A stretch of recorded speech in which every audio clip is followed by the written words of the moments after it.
chúngបងប្អូនសម្រាប់ម្សិលមិញគឺថ្ងៃ11នោះគឺយើងបានបោកដកក៏យើងឃើញលេខនេះដែរឃើញលេខទៅត្រូវយើងចាញ់សម្រាប់ម្សិលមិញតែវាចាញ់យើងអាចជាចាញ់ថ្ងៃហ្នឹងថ្ងៃ12ហ្នឹងលេខម្សិលមិញបងណាលេខយើងបោកដកពីម្សិលមិញគឺយើងឃើញ9 85គុណហើយនឹង6 78គុណអ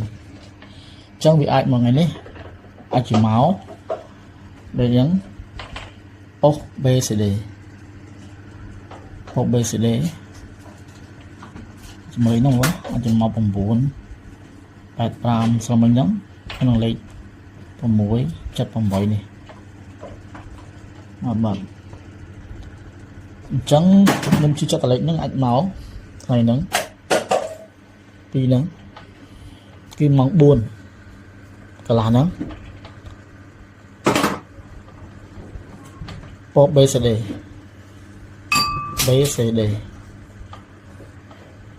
ធ្វើមកលេខហ្នឹងចឹងបងប្អូនចាប់អារម្មណ៍សម្រាប់លេខនេះបងប្អូនអាចតាមដានមួយ channel របស់ខ្ញុំទៅគឺខ្ញុំថាលេខហ្នឹងវាអញ្ចឹងគឺមិនសមតែវាទិញមកទីគឺជាលេខផ្សេងអញ្ចឹងបងប្អូនតាមលេខហ្នឹងទៅលេខណាអាចសាកលេខហ្នឹងតាមលេខហ្នឹងទៅសម្រាប់ថ្ងៃហ្នឹងណាចឹងអាចមកថ្ងៃហ្នឹងបាទជុំបងប្អូនសម្រាប់ម្សិលមិញគឺថ្ងៃ11នោះគឺយើងបានបោកដកក៏យើងឃើញលេខនេះដែរឃើញលេខទៅត្រូវយើងចាញ់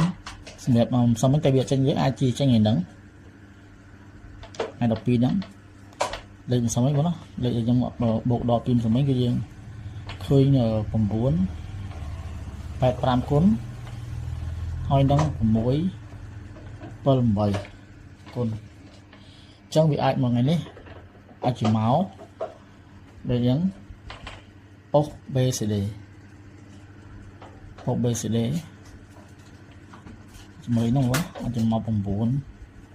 85ស្មើនឹងក្នុងលេខ6 78នេះបាទអញ្ចឹងខ្ញុំជឿចិត្តលេខហ្នឹងអាចមកថ្ងៃហ្នឹងពីហ្នឹងគឺម៉ោង4កន្លះហ្នឹងពណ៌ BCD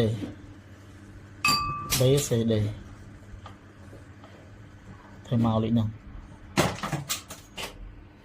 ចឹងបងប្អូនចាប់អារម្មណ៍សម្រាប់លេខនេះបងប្អូនអាចតាមដានមួយ channel របស់ខ្ញុំទៅគឺខ្ញុំថាលេខហ្នឹងវាអញ្ចឹងគឺមិនសមតែវាទិញមកទីគឺ